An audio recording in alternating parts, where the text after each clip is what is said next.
ดวันละโอ้ยใครยังเพลินตื่นมาฮอดวันละอาจารย์เป็นตั้งเต็นท์อยู่กำลังจัดสถานที่อาจารย์เป็นกำลังจัดสถานที่ตั้งเต็นท์ใส่บุญปีใหม่ที่ฮอดอาทิตย์หน้าที่อีก2 อาทิตย์แหละวันที่3 ถึง 4 เดือนเมษอาจารย์เป็นกำลังตั้งเต็นท์อยู่นี่สบายดีปีใหม่ลาวสบายดีปีใหม่ลาวนี่กลางเต็นท์บ่ต้องใส่ผ้ากางมีแต่กลางเต็นท์ห่มซื่อ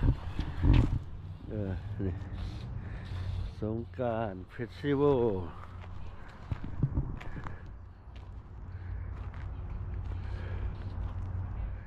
ไม่เอาเสาตั้งเลย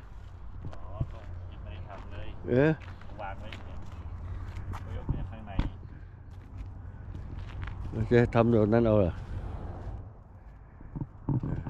คิดว่าอาจารย์เขาจะทำเอาก็เสานั่นแหละแต่เพิ่งโยกออกมาจากข้างในเหรอ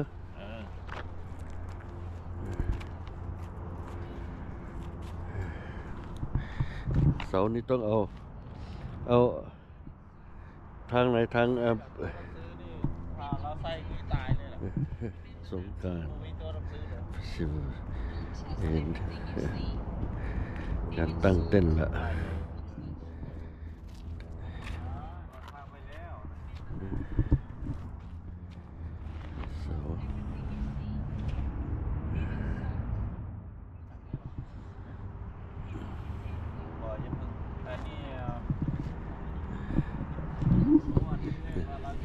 อาจารย์กำลังจัดสถานที่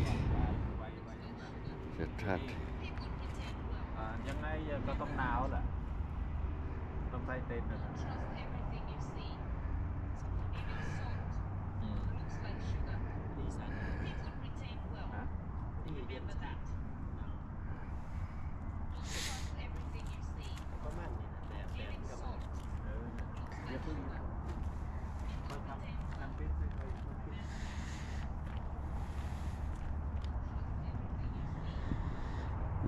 งานสงกรานต์มีพระธาตุทรายตบทรายปักธงนะแล้วก็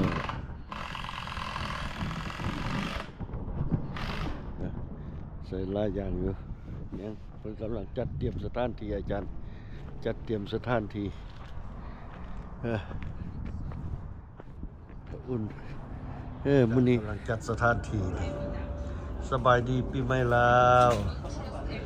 กลางเต็นท์อันนี้ที่วางพระสงฆ์ที่สงฆ์พระเอาพระมาตั้งไว้สงฆ์โต๊ะสงฆ์พระยังไม่อัญเชิญพระลงที่ทางในนี่ที่จัดสถานที่อาจารย์กำลังจัดสถานที่กลางเต็นท์กลางยั่งเรียบร้อยสร้างองค์นะกลางเต็นท์กลางยั่งเรียบร้อย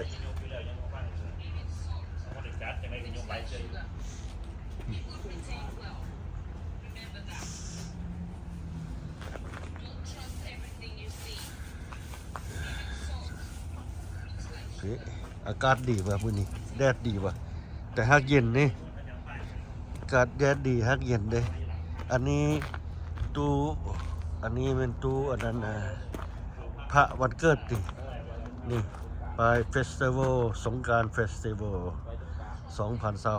2025จัดเตรียมสถานที่ละว่าจัดงานปีใหม่ลาวปีใหม่ไทยปีใหม่คัมโบเดียรวมกันเยอะเลยทั้งมีทั้งไทยทั้งลาวทั้งคัมโบเดียแล้วมารวมกันอยู่บนสถานที่นี้เลยมือวันนั้นนะ3 ชาติอินโดจีน3 ชาติอินโดจีน